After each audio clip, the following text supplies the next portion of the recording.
Hey everybody, welcome back to another movie review. Hope you guys been enjoying the content channel as of late. Hopefully the content is still coming. Hopefully it is still consistent, and hopefully we're still keeping it up with daily content. That's kind of the goal. At least we'll see. But hopefully you guys have been enjoying the content as of late.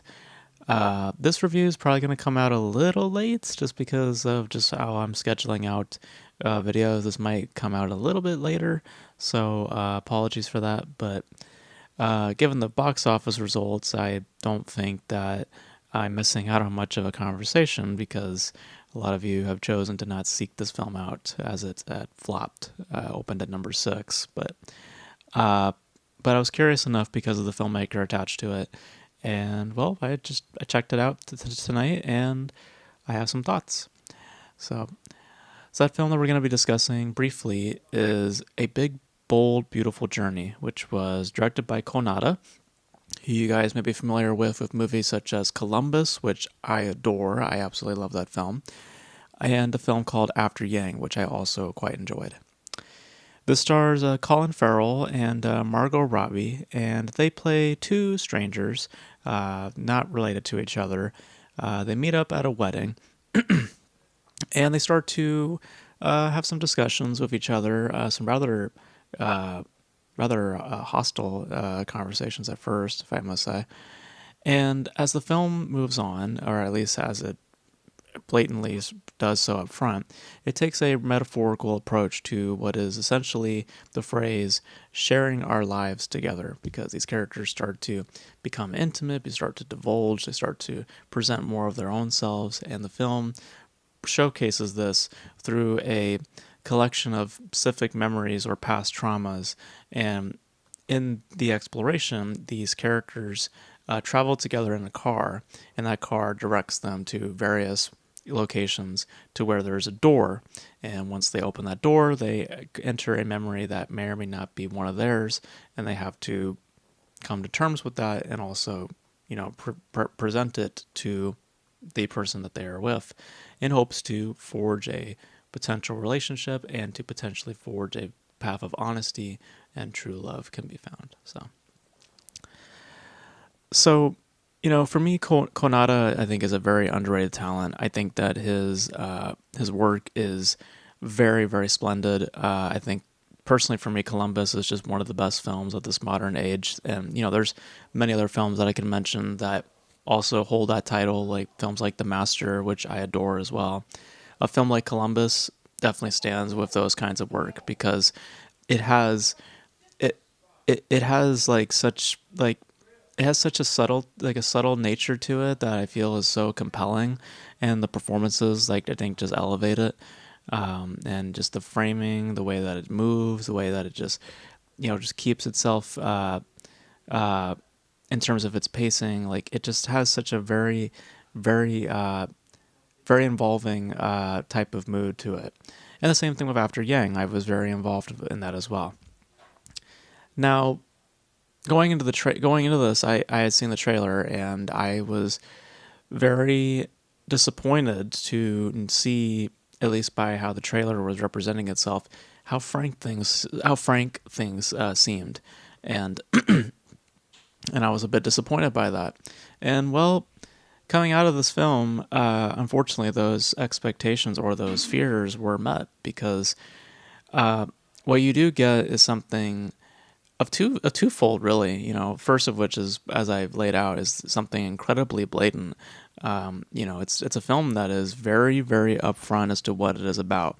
As I said, that phrase, sharing our lives together, that is literally what it is about. There isn't anything more or less to it. It is literally as it is addressing. And it is choosing for most of its time to just visualize that one specific statement. And I think that largely for a film that is 2 hours long, it could drag, and it doesn't really make a large attempt to dig any deeper than just that very statement. And it kind of leaves that odyssey that it is trying to build, just much too frank and very hollow. Very blatantly hollow. Like, as time just goes on, you just realize, like, there is really not much else that the film is wanting to offer outside of just this one statement. And it's just not as earnest, and it tries to deliver on the emotion. It tries to deliver on that sense of tries to, get the tears running and stuff like that, and it doesn't. You're left pretty dry, and you're left also kind of bored because of just a lack of real layering to its subject. It also doesn't help that the performances themselves are pretty average. They're not doing anything really all that noteworthy. Colin Farrell, I feel like, is a little left to his own. Like, he doesn't really seem to really fit. Margot Robbie does what she can, but it's, again, not enough.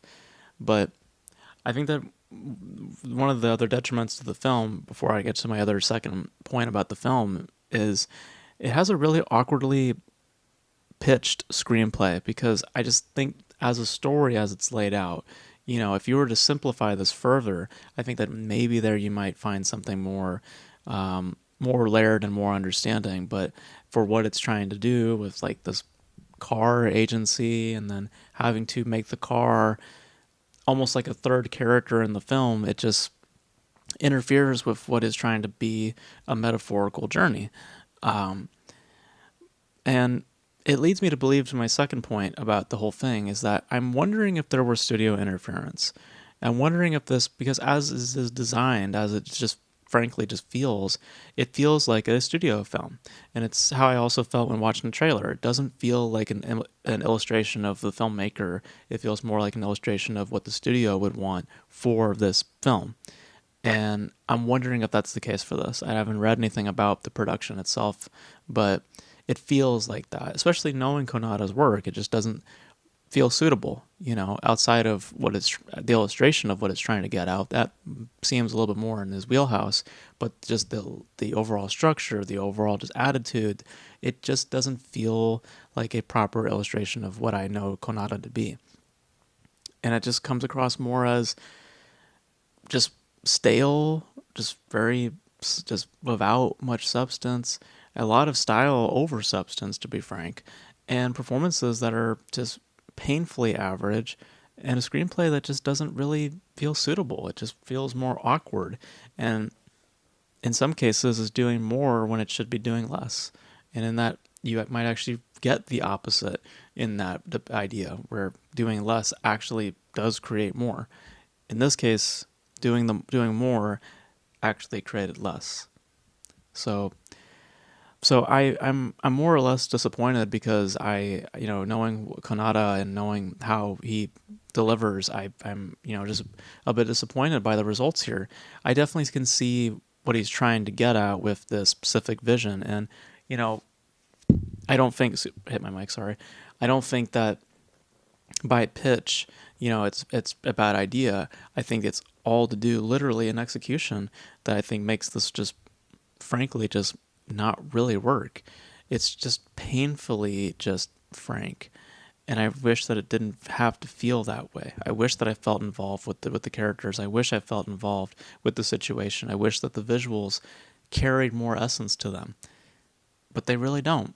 What you see is literally what you get. It's nothing more than that. There's not a deeper meaning behind it. And what is titled to be a big, bold, beautiful journey is really just a big journey. Not really that of a big journey either. It's just a journey at the end of the day. And I wish it was more as what it was titled. So yeah, so there's my thoughts on a big, bold, beautiful journey. I was a bit disappointed. I was not pleased by the results. I was actually more frustrated as time went on, and I found myself laughing more at it than rooting for it, and that should tell you a lot about my experience with the film. So yeah. So you guys know your thoughts on a big, bold, beautiful journey. If you guys checked it out, a lot of you didn't, because based on the box office, a lot of you chose to skip this one, and I personally don't blame you, given what I saw. But yeah, I really am curious if there was studio interference, because it feels like it.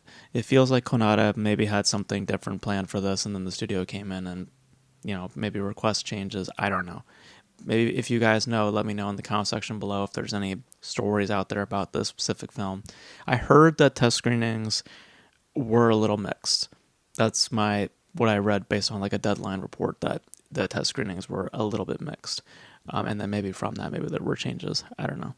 But you guys, what are your thoughts on Konada as a filmmaker? I still think he's really an underrated talent. I just hope that this is just a hiccup and not a illustration of what is to come from him.